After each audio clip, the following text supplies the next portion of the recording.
Tech Cocktail Sessions, educational and inspirational talks from experienced startup founders, entrepreneurs, and thought leaders. Thanks, Frank. Great to be here. I too have notes, Evernote. So I'll put that over here. I will grab it in a second. So my name's Cangialosi. I'm an entrepreneur. I'm an investor. I'm the co-founder of Betamore, which is an 8,000 square foot urban campus for entrepreneurship based in Baltimore. I'm also the managing member of the Baltimore Angels, which is our early stage, active early stage capital in Baltimore. And so just to give you a quick background why I'm standing here today, and why I'm taking this all in, which is really fascinating to see what's going on here. Is I've got a lot of interest in building the ecosystem in Baltimore, and so prior to doing the things I'm going to tell you that what we're doing there, I was an entrepreneur. I started a company called Blue Sky Factory back in 2001. I bootstrapped it for 10 years. It was an email marketing company, and it was last July by the Riverside Company, which is a private equity firm.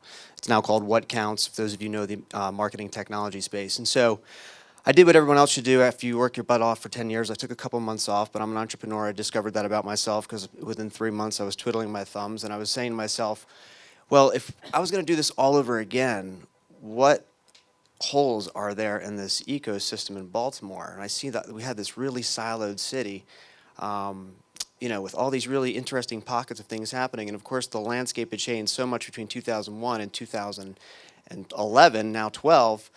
So I started filling in the gaps and trying to come up with a framework. And so I came up with a framework, at least for me, what an entrepreneurial ecosystem / startup ecosystem kind of defined as a couple different layers. There's first the nucleus layer, and let me actually talk about these because these are kind of fascinating. And again, this is one man's recollection of just an attempt to sort of define a lot of moving parts that need to kind of synthesize in harmony and kind of being orchestrated. So in the nucleus layer, there are various sets of enablers, okay? And so at this level, number one, needs to be a critical mass / density of people who want to build and create, okay? So if the people aren't here, it's not really worth building an ecosystem. The second thing are, the identification of things like co-working spaces, like we're seeing here in Vegas, events like startup weekends, different types of meetups and hackathons taking place. And other community events as well. But the most important fact about the nucleus layer is that the community is self-organizing. So there's an effort, and it was like, this is what was happening in Baltimore. All this kind of activity was bubbling and taking place. So I knew something was there. The second layer of the entrepreneurial ecosystem that I'm kind of thinking about is the innovation layer. And this is where ideas start to become reality. So now we're sort of out of the kumbaya, let's get together and co-work and make things happen. This is where things get real. So the enablers for this part of the ecosystem are active early stage capital, i.e. the angel activity and seed capital. Things like accelerators popping up on the scene, and I'm on the stage. Incubators popping up. There's two different types of incubators, right? There's old school and new school. We'll talk about that later. And basically the overall infrastructure of an entrepreneurial ecosystem is starting to come together. So basically things are showing up on the scene to support the community that is driving things forward. The third layer that I've been thinking about is the growth layer. Okay, we've got this seed, we've got this growth, now what? Now how do we keep this thing moving? And the enablers there are things like local and state participation, and different kinds of stimulus. Educational institutions are providing support and getting involved doing programming, maybe an entrepreneurial minor, entrepreneurial program at the secondary level. Actually, even down on the high school level, we're starting to see some pretty interesting things that I'll talk about in a minute. The other thing is you start to see these facilities, much like Betamore, General Assembly, and the ones that are popping up all over that, are filling the void between post-secondary education and the skill sets that are required, very much like Brittany was just talking about. We need to grow the skill sets, because a lot of times, as soon as you graduate from school, i.e. college, the skill sets that you've just obtained are either obsolete or are not applicable to the real world. So how do we address that? The other things that you see at this layer of growth is active regional VC activity. There's something that, follow the money. The money will show up where the activity is. And so if you have active early stage and you have the growth layer, everything's happening like that, you're going to start seeing regional VC activity. And then what I think is probably one of the most important layers of an entrepreneurial and startup ecosystem is the sustainability layer. So it's not worth building anything if it's not sustainable. We've heard that a couple of times. So the enablers here, probably the first and foremost, are entrepreneurs who go through the entire cycle of starting, scaling, and selling a company, going back to the well and reinvesting in the community that helped them get to where they were. So you're starting to see that. Look at the Valley. I mean, look what Tony's doing here. I mean, this is all about reinvestment. Okay, so that's the number one enabler. Workforce development and talent is huge. The next generation of talent and recruitment, seeing programs that are facilitating both at the high school as well as the secondary level. So basically continuous, so it's basically set up to be a continuous cycle. So someone could come in, go through the entire process of starting, scaling, selling, go back, reinvest, make the place a little bit better than it was when you were going through it, which is what I'm trying to do. So let me give you a quick update on Baltimore, because I'm here representing not only Betamore, not only the Baltimore Angels, but also Baltimore in general, because like I said, we have a lot of these pieces to the puzzle that are starting to gel together. So not referencing any one of the 4 layers of the ecosystem that I defined, just sort of like things that are happening. Early stage capital, huge, right? Startups need money. I'm a bootstrapper myself. I never took any investment, but I've really been studying angel investing. I've been an active angel investor for 4 years. And I've learned a lot, and I've actually learned mostly that there's a really important need for that to get things going. So I run the Baltimore Angels. I took it over last November. It was a real scrappy, loosey-goosey sort of angel investing group. We were serious, but in 3 years we did 6 deals. I took it over in November, so I've been running it a year. We have 47 paid members. This year we'll do 8 deals, and in January we'll be working on our first deal for 2013. So it's not the Valley, but we're not the Valley. It's okay. And we also have a new entrant on the scene, TEDCO, which is the Technology Development Corporation of Maryland, which is one of these local and state things I told you guys about in the ecosystem. They just launched a $4.3 million Baltimore City Angel Fund you have to be within the city limits of Baltimore to be eligible for any of the funding. We think that's awesome. Baltimore has a new program called Accelerate Baltimore. It's going into its 2nd class. It's just what you can imagine. TechScars, Y Combinator, you name it, the classic model. Co-working facilities, we have 2 or 3 of them.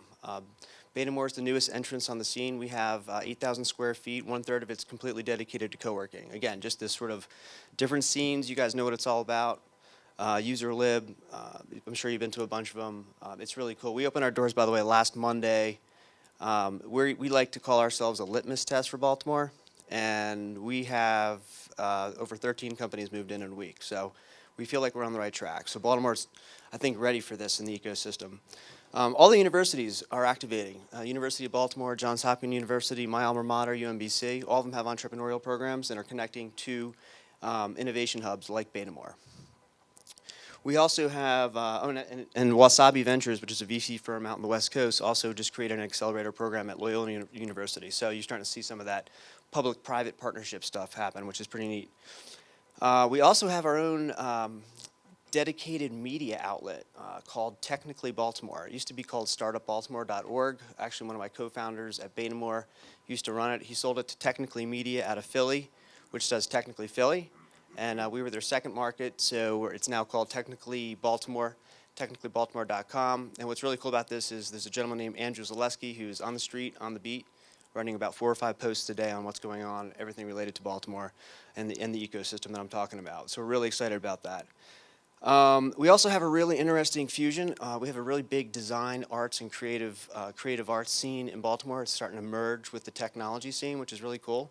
So we're having events like Betascape come out of it, which are things that are just completely tied to fusing technology with the creative arts. So we're starting to also see multidiscipline and domain expertise sort of, mash up and do some interesting things. The key sectors in Baltimore that are kind of emerging are education technology, advertising technology, cyber security, healthcare, and as you can imagine, it's really because of what's all around Baltimore. We have the federal government, we have one of the most advanced healthcare systems on the planet. Ed tech is absolutely huge with things like Sylvan Learning, Laureate, all those other connections academies. I don't know if you know these, but these are all big ed tech players. So the fallout from these kind of large companies, when people leave or they get acquired, these people kind of branch off and start new companies and are the next generation of entrepreneurs. And we're seeing a lot of web, mobile, and social startups come out of Baltimore. From a sustainability standpoint, a lot of interesting things are going on here. We have a big talent and workforce initiative. So there's an organization that one of my partners just created called the Digital Harbor Foundation, which is 100% focused on making sure high school students are exposed to technology at the freshman level, really, literally all the way through high school. And so what they've just done is the city of Baltimore and the Baltimore City School System has given the recreational centers that have basically been defunct and shut down, there's over 25 of them, they gave them 2 of them in a pilot program called Rec to Tech. And it's all about getting these kids, when they get out of school, once the bell rings, they get in, they start playing with computers, they build websites. I mean, literally, they're offering WordPress development for small business with the students. I had 2 sites built for some local organizations. They charged $100, but it's like the biggest $100 to a kid. You know, they get experience sort of being their own entrepreneur, sending the invoice, doing the project management, and so that's a big initiative there. And what's really cool is the universities as well are kind of on the other side of the equation. They're getting their students linked up with the Emerging Technology Center, which is another incubator in town. We've built complete and total bridges to the university system. We totally believe that in order to get the workforce to stay here instead of exporting our talent in Baltimore, we have to get them exposed to startup culture, entrepreneurial life before they get out of school. And so that's what we're doing. We've got internship programs developed. We've got apprenticeship programs developed, mentoring programs. It's all happening. We also have a local tech council that is seeking to be like the connective glue of everything that's happening in Baltimore to make sure that people don't overlap and initiatives aren't sort of duly executed on, or people just don't start running into each other. So let me just wrap up and just say, because Frank wanted me to talk about what I learned, what we're learning. Again, I'll speak for myself, but what I've learned so far is it's really hard to break down silos, but this sort of naturally is happening because I think everyone's sort of taking a bigger, broader, longer view on what Baltimore and the Baltimore region can be, which is really cool to see. So egos aside, collaboration is happening. Public and private partnerships can work. We're starting to see a lot of that. And then one of the things that's a big theme for me, because I like to go hyper-local, kind of regional, and then macro, is we're trying to build bridges with other cities, because I think that we'll be stronger if we have alliances with other ecosystems that are around. So one example of that is you guys have all heard of Dave McClure's Geeks on a Plane. We do Geeks on a Train. It's this effort to, say, the Amtrak corridor between Boston and New York and Washington, D.C., which is linked all through Amtrak, is really an innovation corridor when you think about it, because all the things I'm talking about that are happening in Baltimore are happening in D.C., they're happening in Philly, they're happening in New York City, they're happening in Boston. So, it's one of those, kind of concepts that we're stronger together than we are on our own. Naturally, all these different ecosystems have their own little quirks and stuff like that. So that's pretty much it. And also, I'm happy to report, Startup America initiative. We have Startup Maryland. It's one of I think it's 3rd or 4th most active chapter of the Startup America program to date so far. So we're proud of that. Also, this trip alone, if I could just say a few words, has been great. I've only been here 24 hours, but I've met some really awesome people. It's great to see all the efforts with the downtown project. You guys really are organized, and I like I like the fact that it's still sort of loosey-goosey and there's still some things being, worked out. But it's very well structured, and I think you're all on the right path. And I've learned a lot so far. So I'd like to just thank, Frank and Jen for having me, and thanks, Tony, for everything.